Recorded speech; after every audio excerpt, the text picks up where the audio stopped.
Hello everyone, welcome to Shravani Nursing Academy. Hello, I am Shravani. Today we are going to discussing about interior of the heart and blood flow through the heart. पिछली बार class में हम लोगों ने पढ़ा था कि heart का external structure क्या है, हार्ट का शेप, साइज, उसका लेयर, उसका कवरिंग, तो उसके चैम्बर के बारे में भी पढ़े थे। आज हम अच्छे से देखेंगे कि इंटीरियर ऑफ द हार्ट में क्या क्या है। इंटीरियर ऑफ द हार्ट के अंदर हमारा 4 चैम्बर होता है, right atrium, right ventricle, left atrium, left ventricle. Right side and left side हमारा सेप्टम के द्वारा डिवाइड होता है। सेप्टम हमारा बर्थ से पहले डेवलप नहीं होता है, यह हमारा बर्थ के बाद डेवलप होता है ताकि हमारा जो ऑक्सीजनेटेड एंड डीऑक्सीजनेटेड ब्लड है वो रिमिक्स ना हो जाए। देन अब हम पढ़ेंगे बल्ब के बारे में। पहले हमने पढ़ा था कि हमारे हार्ट में 4 चैम्बर होते हैं, वैसे ही हमारा हार्ट में 4 बल्ब भी होते हैं। तो क्या क्या ना, हमारा जो दोनों एट्रियम एंड दोनों वेंट्रिकल है ना, उसके बीच में जो बल्ब है उसको हम बोलेंगे एट्रियो वेंट्रिकुलर बल्ब। ये दोनों देख लो अच्छे से, ये दोनों हमारे दोनों एट्रियम एंड दोनों वेंट्रिकल के बीच में जो प्रेजेंट है वो हो गया एट्रियो वेंट्रिकुलर बल्ब। देन हम देखेंगे कि उसको सेपरेटली क्या बोलते हैं ना, हमारा जो right atrium and right ventricle उसके बीच में जो बल्ब है उसको हम बोलेंगे ट्राइकस्पिड बल्ब। क्योंकि ट्राइकस्पिड बल्ब में 3 फ्लैप और कस्प प्रेजेंट होता है, उसीलिए उसको हम ट्राइकस्पिड बल्ब बोलेंगे। Then left atrium and left ventricle के बीच में जो बल्ब है उसको हम बोलेंगे बाइकस्पिड बल्ब, बिकॉज हमारा उसमें 2 फ्लैप और कस्प प्रेजेंट है। Then bicuspid bulb also known as mitral bulb, उसे मिट्रल बल्ब भी बोलते हैं। देन हमने देखा है 2 बल्ब और 2 बल्ब कहाँ प्रेजेंट है ना, हमारा राइट वेंट्रिकल से हमारा जो पल्मोनरी आर्टरी अराइज हुआ है, मतलब कि यहाँ से राइट वेंट्रिकल से पल्मोनरी आर्टरी अराइज हुआ है, उसी में एक बल्ब प्रेजेंट है, उसको हम बोलेंगे पल्मोनरी बल्ब। देन लेफ्ट वेंट्रिकल से आयोटा निकलता है, आयोटा ब्लड वेसल। देन उसके बीच में जो बल्ब प्रेजेंट है उसको हम बोलेंगे एओर्टिक बल्ब। देन हमने देख लिया कि हमारा कितना बल्ब है। देन हम देखेंगे कि ब्लड वेसल, हमारा इंटीरियर हार्ट में क्या क्या ब्लड वेसल प्रेजेंट है ना, हमारा सुपीरियर वेना कावा हो गया, इन्फीरियर वेना कावा, देन ये हमारा pulmonary artery and aorta, then pulmonary vein. ये देख लो अच्छे से बेटा कि कहाँ पर प्रेजेंट है ये जो ब्लड वेसल है ना, हमारा ये हो गया सुपीरियर वेना कावा, ये नीचे हो गया इन्फीरियर वेना कावा, ये हमारा हो गया पल्मोनरी आर्टरी जो हमारा लंग्स को जाता है। देन लंग्स से आता है हमारा पल्मोनरी वेन। देन हमारा अब जो हमारा बॉडी को, पूरे बॉडी को ब्लड सप्लाई करते हैं उसका नाम क्या है ना, आयोटा। समझ में आया। उसके बाद हम देखेंगे कि हमारा blood supply through the heart और blood flow through the heart. देख लो बच्चे,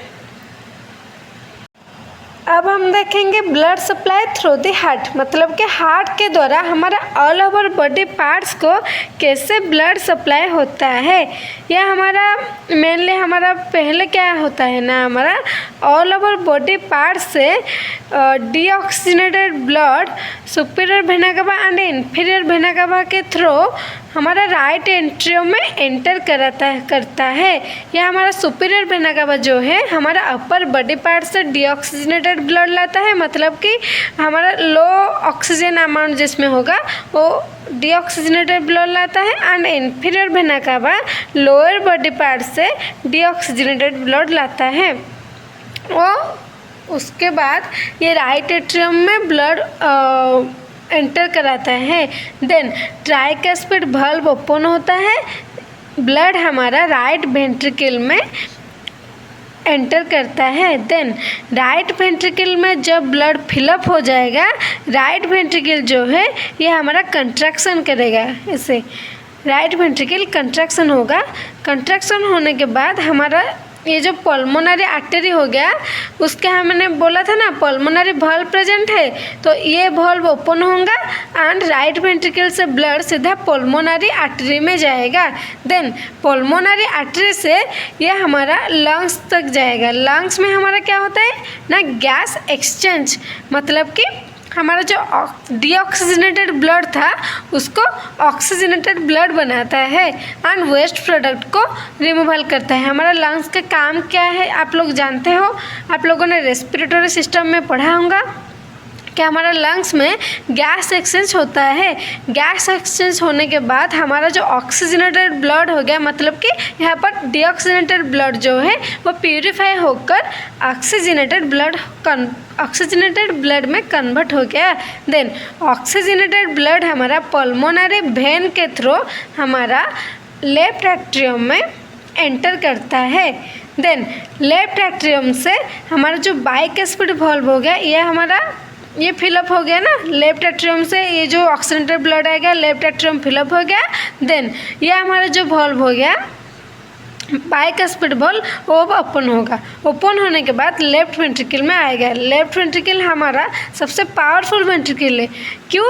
क्योंकि हमारा लेफ्ट वेंट्रिकल जब कंट्रैक्ट करता है ना, तो वो सारे ब्लड हमारा ऑल ओवर बॉडी पार्ट्स को ये पहुंचाता है, इसीलिए।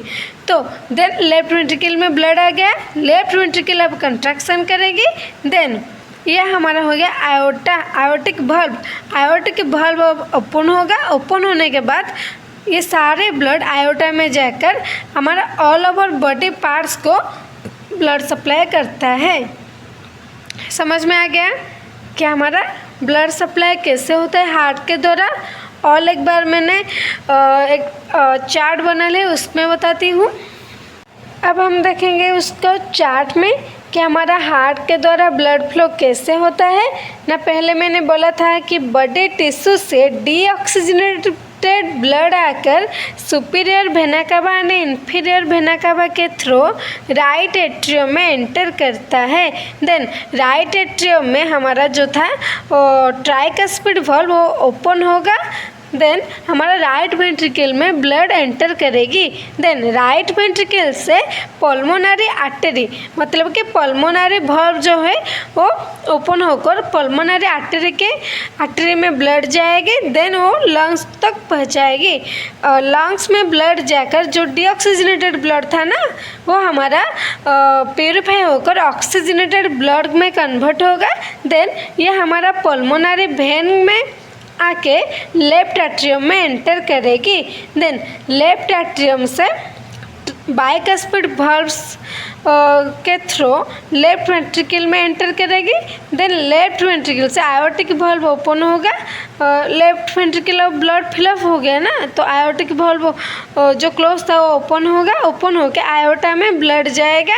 देन वो ऑक्सीजनेटेड ब्लड हमारा फिर से बॉडी टिश्यू तक पहुँचाएगा।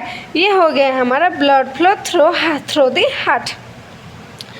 तो समझ में आया कि हमारा blood flow through the heart क्या होता है, मतलब कि हार्ट के द्वारा आपको ऑल ओवर बॉडी पार्ट्स को कैसे ब्लड सप्लाई होता है। अगर आपको इस चीज़ में कोई डाउट है तो आप मुझे कमेंट सेक्शन में पूछ सकते हैं। तो आज के लिए उतना ही बच्चों। अगर आपको किसी चीज़ में भी डाउट है तो बेझिझक कमेंट सेक्शन में कमेंट कर दीजिए, मैं आपको आंसर बता दूँगी। Thank you for watching. अगर आपको वीडियो पसंद आई तो लाइक करना, शेयर करना एंड सब्सक्राइब करना। Thank you.